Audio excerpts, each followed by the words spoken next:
All right, the next step in this analysis is to actually create a motion study. You might know that I've made a few changes to the assembly.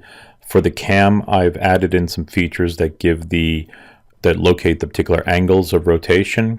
And if I drag the cam a little bit, you can see that I've actually created 2 points, one located on the base plate and one located on the follower, and I'll use those to track the position of the cam.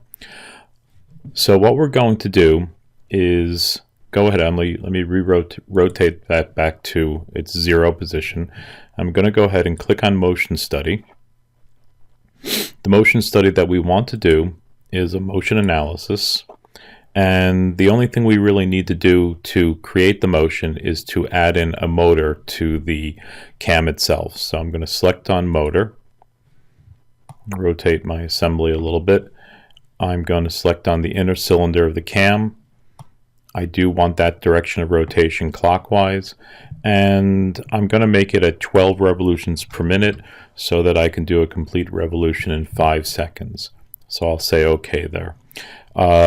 The default for SOLIDWORKS is 5 seconds, so that's the 12 revolutions per second.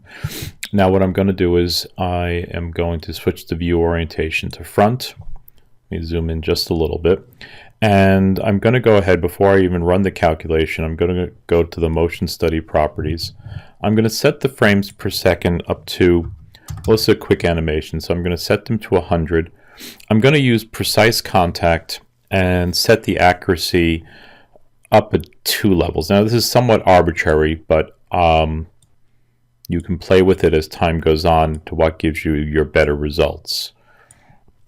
So I'll say OK here for the motion study properties, and I'll go ahead and tell it to calculate.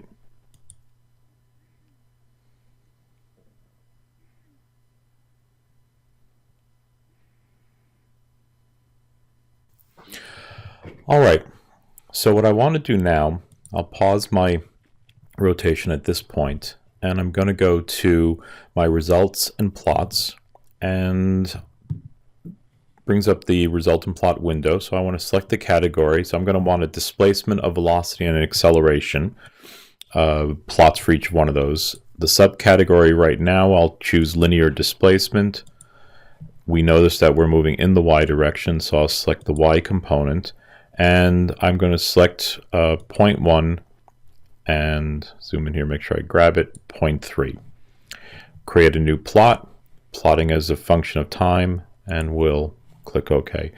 You always get a couple of these. They're updating the initial animation state.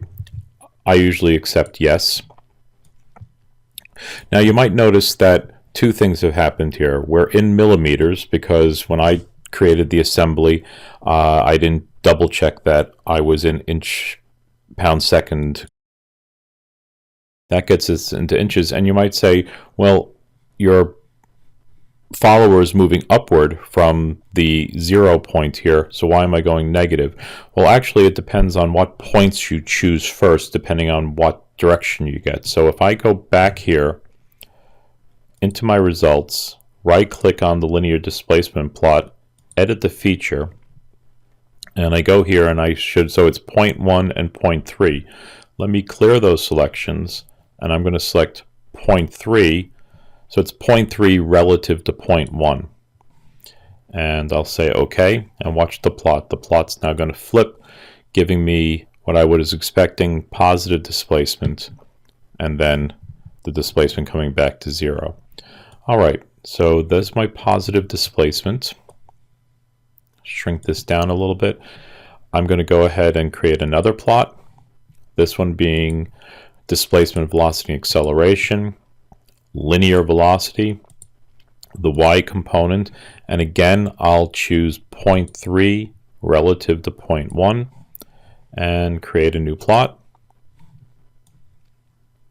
So now you see the relatively sharp transitions. And the last one, so we're expecting to see some problems with our acceleration at these discontinuities. So I'll go again and create my acceleration curve. Same thing, linear acceleration, y component, and again choosing point 3 with respect to point 1, plotting with respect to time, and there's our acceleration curve. So again, we are seeing locations of discontinuity. So that pretty much, now the next thing we're going to do is again take a look at our jerk curve. So to do that, we're going to have to do that in Excel. So we can right click, export this data. So we'll say save. This concludes the CAM motion study analysis.